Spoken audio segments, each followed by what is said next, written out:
रात के 1 बजे अचानक एक चोर मोहल्ले के मैदान में आता है और झंडे की चोरी करने लगता है। जैसे ही चोर झंडा लेकर भागने लगता है, तभी राहुल और दीपक अपने अपने घर ही जा रहे थे कि उस चोर को देख लेते हैं और चिल्लाने लगते हैं, चोर चोर पकड़ो पकड़ो, अरे ये तो झंडा चुरा कर ले जा रहा है। दीपक पकड़ इसे। ओए रुक जा, झंडा चुरा कर ले जा रहा है, तुझे अभी बताते हैं। सब लोग आओ, देखो हमारे मोहल्ले से ये चोर झंडा चुरा रहा था, हमने इसे पकड़ लिया है। Sharma uncle, Agarwal uncle, Kohli uncle, Anil भैया, रवि भैया, मनोज भैया, अरे जल्दी आओ, आओ सब आओ।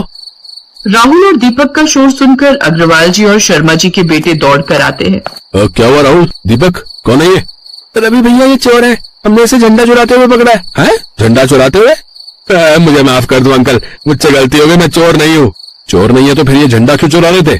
चोरी करते हुए शर्म नहीं आती? ऐसे किसी की कोई चीज चुराते हैं क्या? अरे और कुछ तो नहीं चुराया इसने, सब सामान देख लो इसका। नहीं और तो कुछ नहीं चुराया, बस झंडा चुरा कर भाग रहा था तो मेरी नजर पड़ गई और मैंने दीपक को आवाज लगाई। पर तुम्हें झंडा चुराने की क्या जरूरत पड़ी? क्यों चुरा रहे थे तुम झंडा?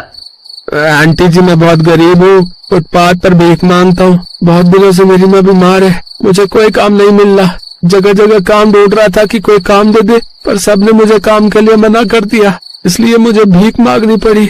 मेरी माँ को बहुत तेज बुखार है और वो ठंड से ठिठुर रही है। हमारे पास ओढ़ने के लिए कंबल नहीं है, इसलिए मैंने सोचा कि ये झंडा मैं अपनी माँ को उड़ा दूंगा तो उसकी ठंड थोड़ी कम हो जाएगी। कंबल ना सही, देश का झंडा ही मेरी माँ की ठंड दूर कर देगा। बस इसीलिए ये झंडा लेकर जा रहा था, फिर आप दोनों ने मुझे देख लिया। तभी उस चोर की माँ जाती है और सबसे माफी मांगने लगती है।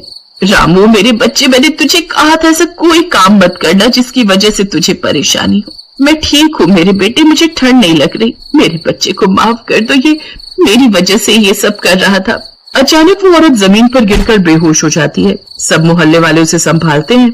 माँ आंखें खोलो माँ, मैं वचन देता हूँ मैं कभी चोरी नहीं करूंगा। आप सब मुझे पुलिस के हवाले कर देना, मैं कुछ नहीं कहूंगा, पर अभी मेरी माँ को बचा लीजिए। मैं आप सबका एहसान कभी नहीं भूलूंगा।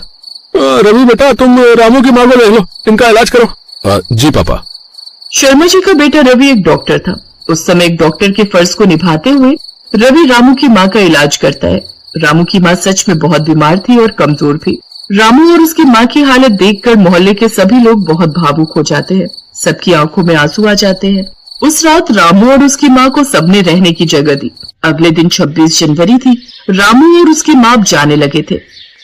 आप सबने मेरी माँ के लिए बहुत कुछ किया, आप सबका बहुत बहुत धन्यवाद। मैं वादा करता हूँ अब मैं कभी ऐसा कुछ नहीं करूंगा जिससे मेरी माँ को दुख पहुँचे। रामू बेटा, अभी 26 जनवरी का ना फंक्शन शुरू हो रहा है, तुम उसके बाद जाना है। शर्मा जी, आज रामू को देखकर मेरे मन में एक बात आई है।